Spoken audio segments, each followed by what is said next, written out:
can see from the recipe book here, we have Puerto Rican rice with pigeon peas, or gandules. So what I did was I brought the ingredients, or some of the ingredients that I used, and it's all in the rice. Excuse me. As they pass it around, this bottle contained manzanilla olives with pimentos and capers. That's in the rice. And you get this in the Latin American section of the grocery store, like tomuras. Actually, I bought all of these from the Wahewa tomuras. They really have an excellent selection of Latin American, and they also have the Goya brand, which is what's used a lot. And this sazon has coriander and annatto. It's that red seed that they fry with oil to make the color. So you'll notice as you look at the color of the rice. And then the other thing that is a must for this rice is, this is called sofrito. And the sofrito is like a salsa. And if you read the recipe, I explained each of the items and where you can get them in the recipe book. Okay? And then in this box, the sazan comes in little envelopes. Now I have a confession for all of you. I was asked to make this rice that I've never made before. So you're all my guinea pigs. But I can follow a recipe really well because that's one of my professional things that I do.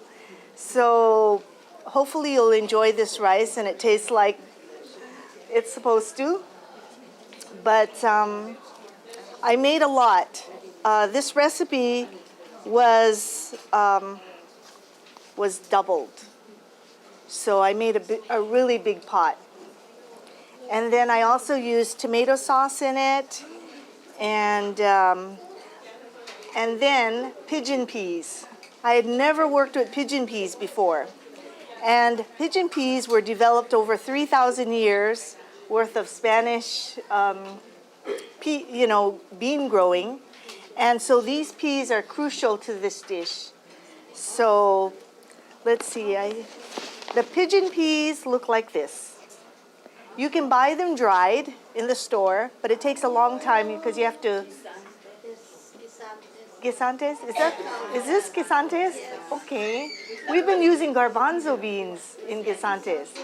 But pigeon peas or guisantes are what you use. And you'll taste them because that's what I used in the Puerto Rican rice.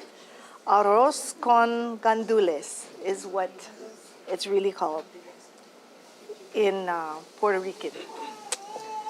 So I think that's it. But please enjoy. There's a big pot of it, so if you want to take home some, please do. And please enjoy. I'm going to talk about suman. Suman means in Tagalog is wrapped in a banana leaf. In this case, I made you suman malagkit. Malagkit means mochi rice, sticky rice. This case, I used the long grain Thai mochi rice. Okay, it's very, very easy to make. For all these, I used 2 pounds of mochi rice. Oh, well, you can just follow this recipe. Yeah? I use mochi rice. But first, how you do it, you cook the coconut milk, little bit sugar, salt, and pandan leaves. Get that into simmer. Get that pandan leaves into, extract all the flavors, and until it thickens a little bit. And then you pour your rice.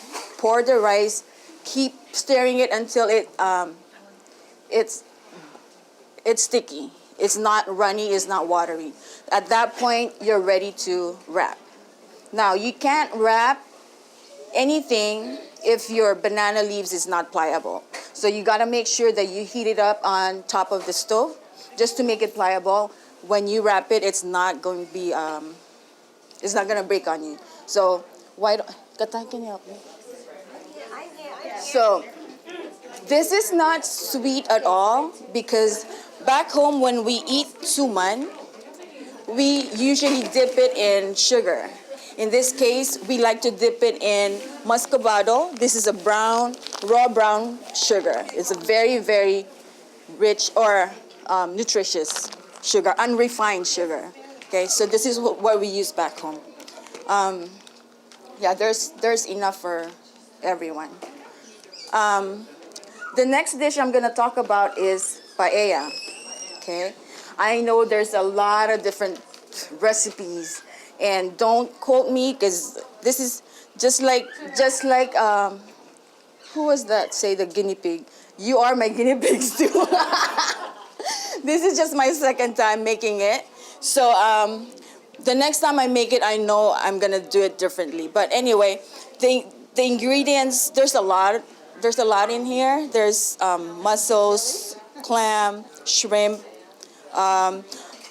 chicken, and then the type of rice I use is this short grain rice. Okay, they said it's paella rice, but I couldn't find anything, and they suggested to use arborio rice, which is risotto. If you guys like Italian risotto rice, this tends to be really starchy. So I didn't want to use it. So I used just the grain rice, short grain rice. So what you do is just saute everything with garlic, onions, tomatoes, your chorizo. Chorizo is the Spanish sausage. Take it out from the casing and just saute it with your garlic, onions, tomatoes, and put your paprika, and then the rice. And then if you know how to make chicken stock, you can use that. Otherwise, you can use the already bought chicken base from Costco, and water. Just put water and just keep stirring. The very, very essential ingredients in the Spanish rice cuisine, just like Wendy, it's called. Do you know what this is? It's saffron. This is believed to be. They said this is the most expensive ingredients, spice in the world. Can you believe this? I bought this from Heaven on Earth in Kapolei. Oh yeah, down to earth. That's a spa place, Heaven on Earth. The down to earth one, 2 pieces of this is $16.49.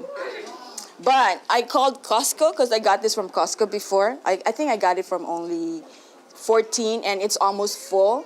So they said that it's coming up in their store pretty soon. So I'm waiting for that at Costco. Not in Kapolei, the Costco, but not the Kapolei one. So I'm waiting for that.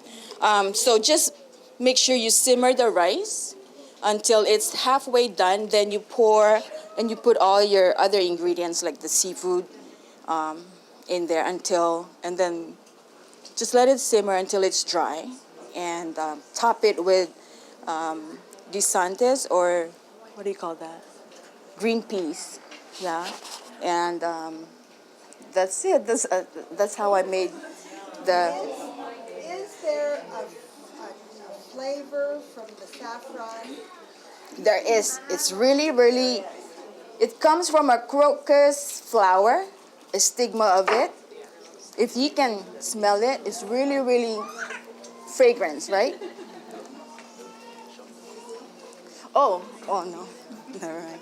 So there is just a little bit, a tiny pinch of it will go a long way. Yeah. So. Well, is it because of the flavor that it's in the recipes, or is it because of the color? I think it's just for the color, to tell you the truth. So you use that other bean that you fry? Yes. You can use achuete seed. It comes in a seed form or powder. It comes in a powder form. The only thing with the achuete seed is it's not gonna melt. It's not gonna let go of the that great color of it, yellowish color, unless it's in a hot oil. Yeah. It's the same thing. If you don't have achuete oil, you can use turmeric, just for a little color. Yeah, turmeric. That's what we use back home too when we don't have any other food coloring or achuete seed. Yeah. So that's the paella. Good evening. Sister Graham couldn't be here, but she made this fried rice. And fried rice is not really hard to make. It's, well, yeah, it's hard, but, but it's easy at the same time, too. You can use, it's good to use rice that's been 1 to 3 days old than fresh rice, because fresh rice is usually a little bit mushy. And so then the way they tell you to, okay, this is how I learned how to cook it. I was watching a TV show. And so what he did was he heated up the wok, and then he cooked, and then he put a little bit of garlic and some olive oil. And then you put, you kind of swirl your pan so the oil coats the pan. You cook your eggs first, but you cook it just enough where it's just cooked, but it's not dry. So it's a little bit wet, Then you take it out, you put it on the side.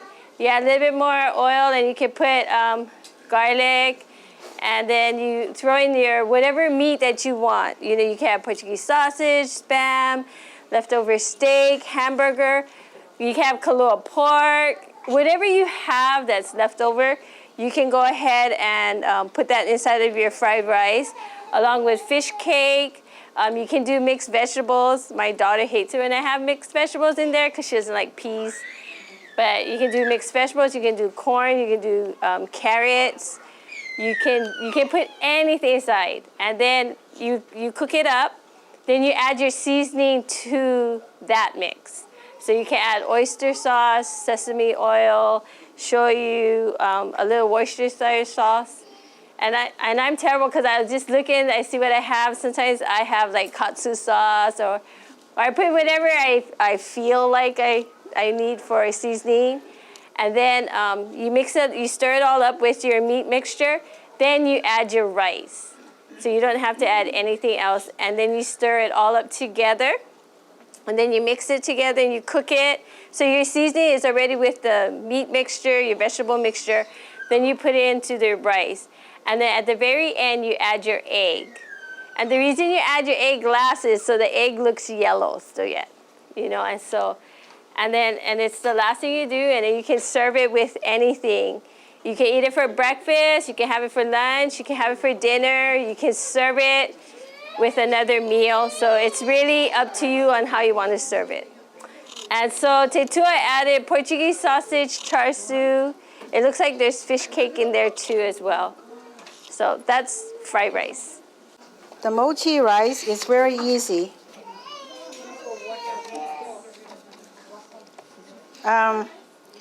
You use 4 cups of mochiko rice flour, and then sometimes they come on sale $1.59, or if you go Chinatown, they bought about 99 cents a bag. And then you use 2 cups of brown sugar, and then half cup of milk, 1 can coconut milk, baking soda, and then 1 cup of white sugar, and then 2 teaspoons vanilla. You mix everything in the blender. So I blend it together, and then I put in the pan. When I put in the pan, I don't even have to spray it. It won't stick the pan. So then afterwards, the secret of that is that when you finish cooking 1 hour, do not cut. For mochi rice, if you cut it, they all stick to the knife, and then it will be a mess. So you have to make sure you cook early, cool it down, then you cut, then it will come out a piece. Okay, cocoa rice, really easy. Main ingredients is water and cocoa. It can be Nestle Quick, or it can be Cocoa Samoa.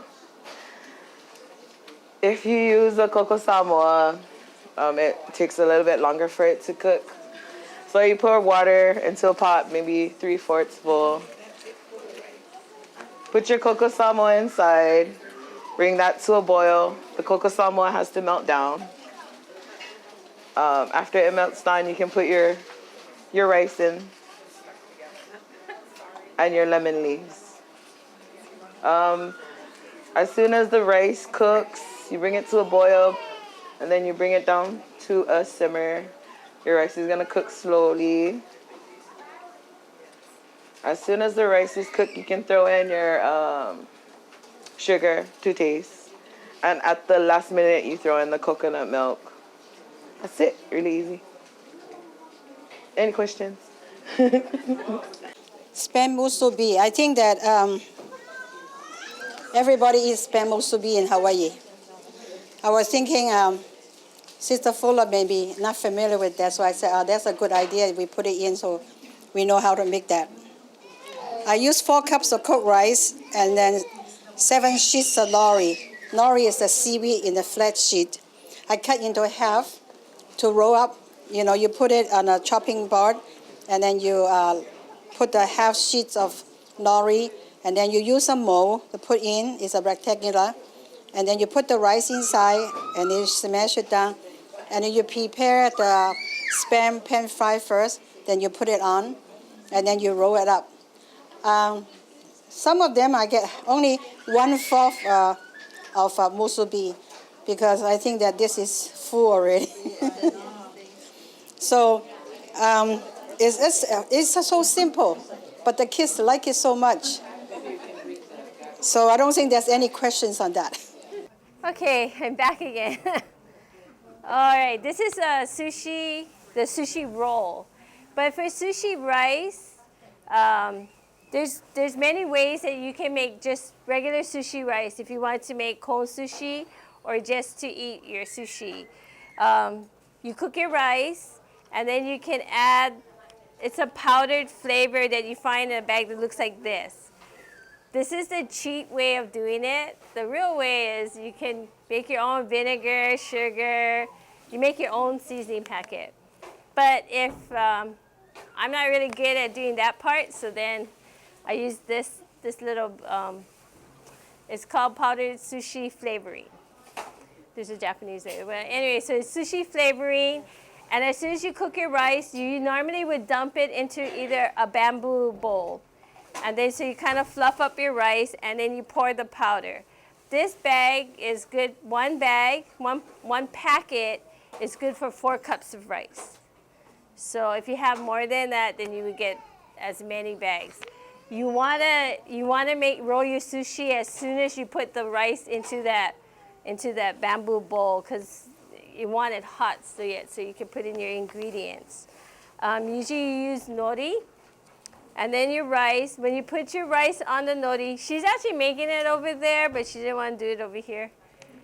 But you take your nori and you put it shiny side down. So if you look at it, there's a dull side and a shiny side. And then when you put your rice on, she's also eating her ingredients. When you put your rice on, then you should leave at least a 1/2 inch around so that you have room to roll it so it doesn't come out. All right? And then the inside, you make a little indentation in the middle for your ingredients. For Japanese people, it's always odd number in the middle of the sushi. It's never even. At least that's what I grew up with my mother-in-law. So everything is odd, 3, 5, 7. So those are the number of the ingredients. And she used to roll sushi all the time, so we used to always watch her. And you can use anything in your ingredients. Usually around New Year's, they would use the older one like ebi, kombu, tuna, egg. That's your traditional sushi, your sushi maki. And then if you get more fancy tonight, we just have crab, avocado, and cucumber. So that's what's in the middle of the sushi. It's not very pretty because this is the second time Sarah's actually rolled sushi. I don't roll sushi actually because I can never get it to be right in the middle. It's an art form to roll the sushi.